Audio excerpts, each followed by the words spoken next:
Well, hello again. Grandpa here. I'm going to read another book. I'm doing a little bit differently this time. I tried the other day with two cameras, and the one camera just didn't work that good. And I've been doing it all along pretty much with just one camera. And it's kind of a hassle doing it with one camera. So I'm trying my cell phone. And this video right here, right now, is on my cell phone. But when I read the book, it's going to be pretty much on the on my other little camera that I use. And I'll turn this so you can kind of see it. And there's the book down there. And so anyway, hopefully this will work good. I can merge the two files together and everything will come out just fine. You won't even be able to tell the difference. Anyway, today, the book is Snow White and the Seven Dwarfs. I'm not sure if dwarfs is a politically correct word anymore. Maybe it's Snow White and Seven Little People. Maybe that would be better, but anyway, dwarfs is what it says on the book, so that's what I'm going to tell you it is. Anyway, if you have problems with that, I guess you can get a hold of Walt Disney and say, hey, you need to update your stuff here. But anyway, I hope you enjoy the book today. It sounds like a good one. Here we go.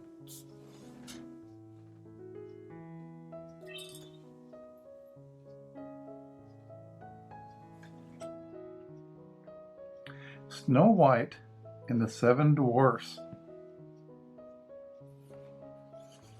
There they are. There's Bashful, Sneezy, Doc, Sleepy, Dopey, Happy, and Grumpy.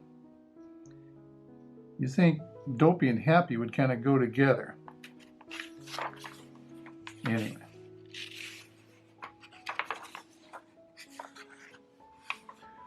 One snowy night in a castle far away, a little princess was born. Her parents named her Snow White. As the years passed, the child grew up to be a lovely young woman. Her beauty and her gentle nature won the hearts of all who knew her. After Snow White's father died, she lived in the castle with her stepmother, the queen. Stepmothers are always bad. The queen was very beautiful, but she was cold and heartless. She was also jealous of Snow White's beauty. So she dressed the princess in rags and forced her to work as a maid.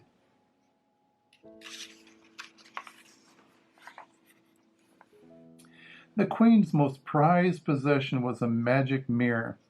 Every day she would stand in front of it and ask, "Mirror, mirror on the wall, who is the fairest one of all?"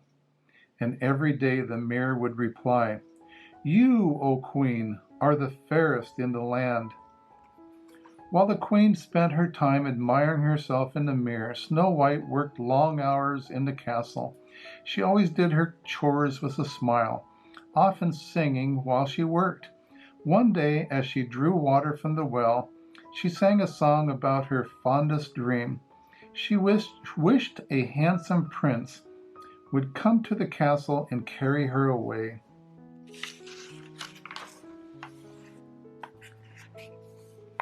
"Please make my wish come true," whispered Snow White.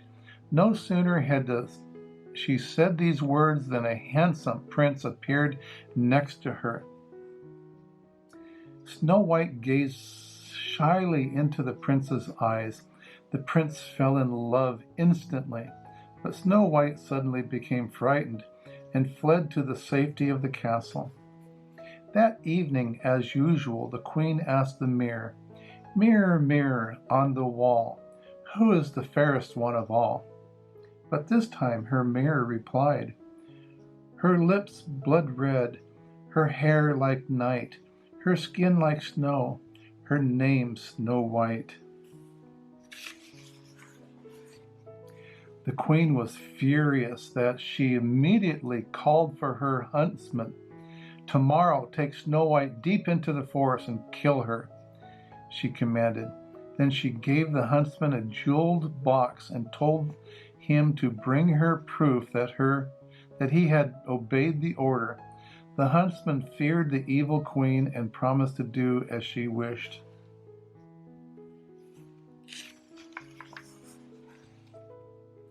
The next morning the huntsman took Snow White deep into the forest.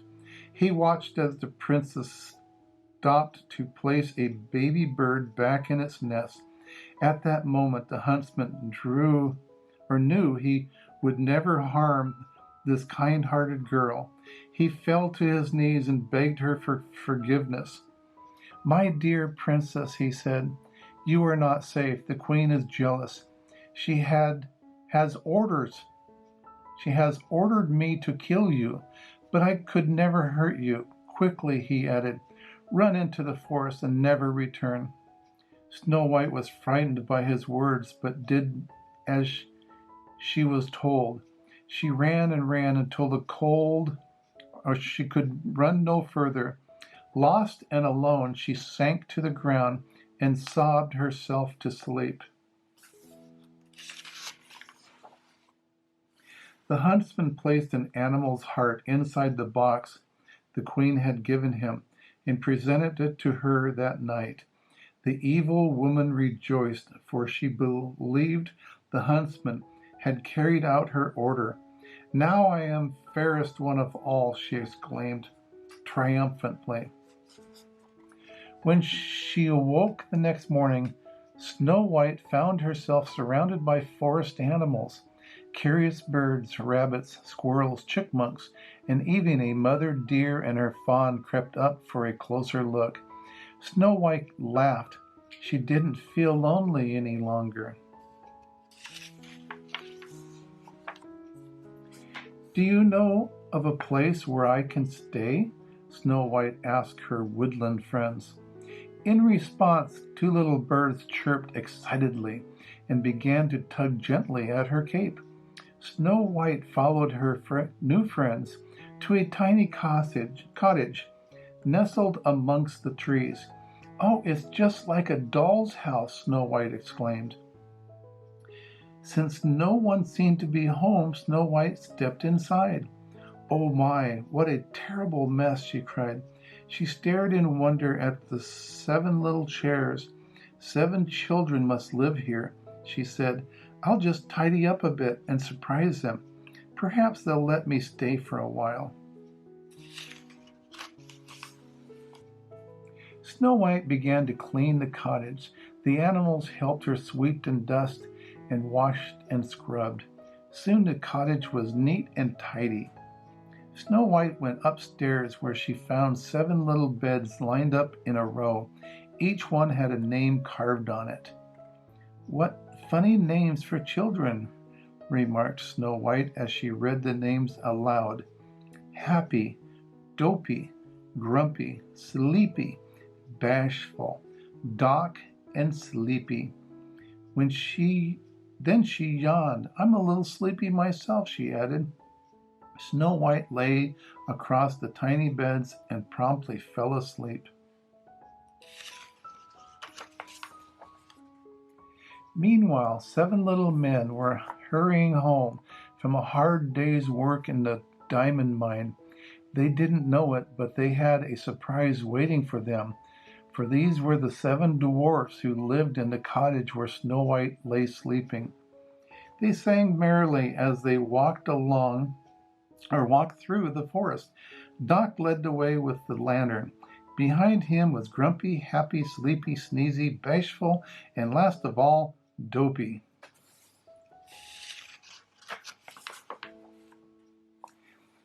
As they neared the house, the dwarfs noticed that something was different. The windows were clean. Cautiously, they crept inside. Everything was neat and tidy. "Just as I thought," cried Doc. "Someone's been here." Maybe it's a goblin," said Bashful.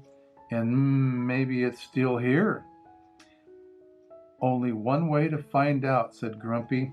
So up the stairs they went, but instead of a goblin, the dwarfs found Snow White fast asleep on their beds. "It's a girl," declared Doc. "She's beautiful," added Happy. Snow White was awakened by their voices. "Oh," she cried when she saw them. "Why, you're not children at all. You're little men." "That's right," said Doc, "but Who are you?" Snow White introduced herself and told them all about the wicked queen. "You can stay with us," said Doc. "We won't let anything happen to you." All the other dwarfs agreed. Back in the castle, the queen once again consulted her magic mirror. "Mirror, mirror on the wall, who is the fairest one of all?" she asked. She was sure she knew the answer, but the mirror replied, "Over the 7 jeweled hills, beyond the 7 falls, in the cottage of the 7 dwarfs, dwells Snow White, fairest one of all." The queen was outraged. The huntsman lied. She shouted, knocking the jewel box to the ground, "Now I will have to take care of her myself." The queen ran down the stairs to a dark dungeon room where she kept an assortment of enchanted powders and bubbling liquids. She quickly mixed herself a magic potion. She drank the potion. She instantly turned into an ugly old woman. Then she cast a magic spell over a luscious red apple. "One bite of this poison apple and Snow White will sleep forever," she crackled with glee. That night at the cottage, Snow White cooked a special meal for the dwarfs. "Supper's almost ready," she told them. "You'll just have to wash." "Wash?" chorused the dwarfs. They had almost forgotten what the word meant. But Snow White was firm, so they all went outside to scrub themselves clean. Even Grumpy got a soaking. After dinner, it was time for some fun. The dwarfs played their musical instruments and took turns dancing with Snow White. Dopey climbed on Sneezy's shoulders and covered them both with a long coat. Now he was as tall as Snow White, but not for long. One sneeze from Sneezy sent them both tumbling to the floor.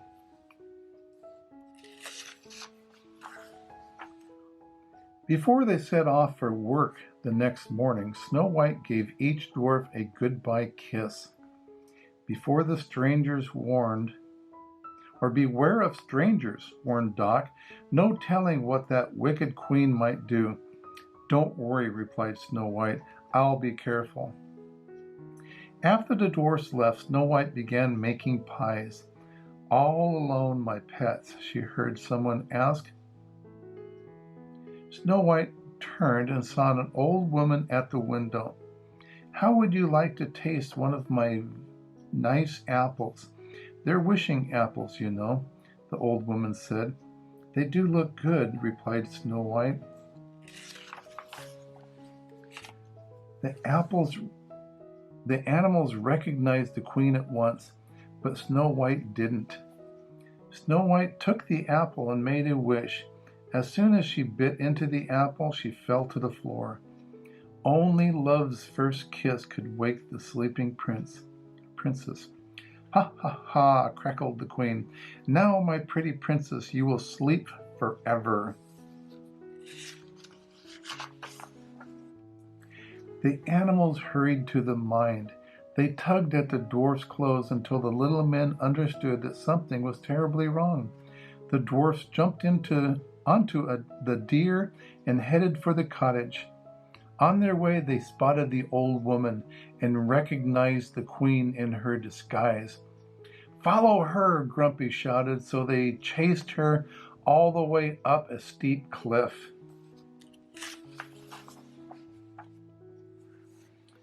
The queen reached the top of the cliff and was trapped on a narrow ledge. She was about to push a huge boulder onto the dwarfs when a bolt of lightning struck the ledge. With a horrible scream, she fell to the jagged rocks below. The wicked queen was gone forever. When the dwarfs finally arrived home, they found Snow White asleep on the floor. Nothing they did could wake her from her sleep. With tears in their eyes, they gently laid Snow White on a bed. The next day the dwarfs built a golden casket for Snow White. It was covered with glass so that they could always see her. When they carried the casket to a peaceful glen in the depths of the forest, where the tall pine trees carpeted the ground with their fragrant needles, for many days the dwarf stayed by Snow White's side, hoping she would wake up. But Snow White slept on and on. Meanwhile, the lonely prince had been searching for Snow White far and wide. One day he heard of a beautiful maiden who slept in a golden casket deep in the forest, surrounded by 7 little men. Finally he came upon Snow White. He lifted the heavy glass lid. "My beautiful Snow White, at last I found you," he whispered. Then he kissed the sleeping princess. Snow White opened her eyes. The spell was broken.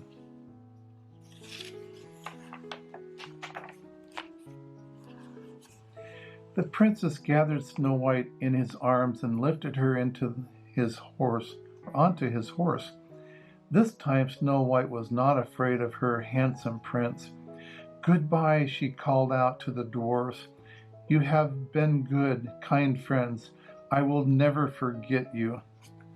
Snow White kept her promise. She included the dwarfs in all the festivities at the castle, where she and her prince lived happily ever after.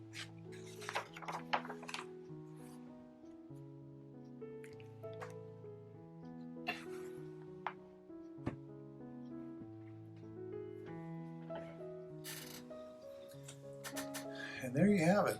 Story of Snow White and the 7 dwarfs, or the 7 little men. Turn this one off here, huh? And so anyway, it's a good story. That's a fairy tale. It's not like the story yesterday. The story yesterday was pretty much a true story. It's about somebody that did things. But anyway, this is kind of one that they're nice to hear stories like this. They're kind of fantasies and stuff, you know. And they usually have happy endings. They usually have an evil stepmother, you know. I don't know why the stepmother's always evil, but they usually are. And but anyway, I hope you enjoyed it. And I'll see if I can't find another good story for tomorrow. Anyway, this is Grandpa signing off for today. Don't forget, I love you. Bye-bye.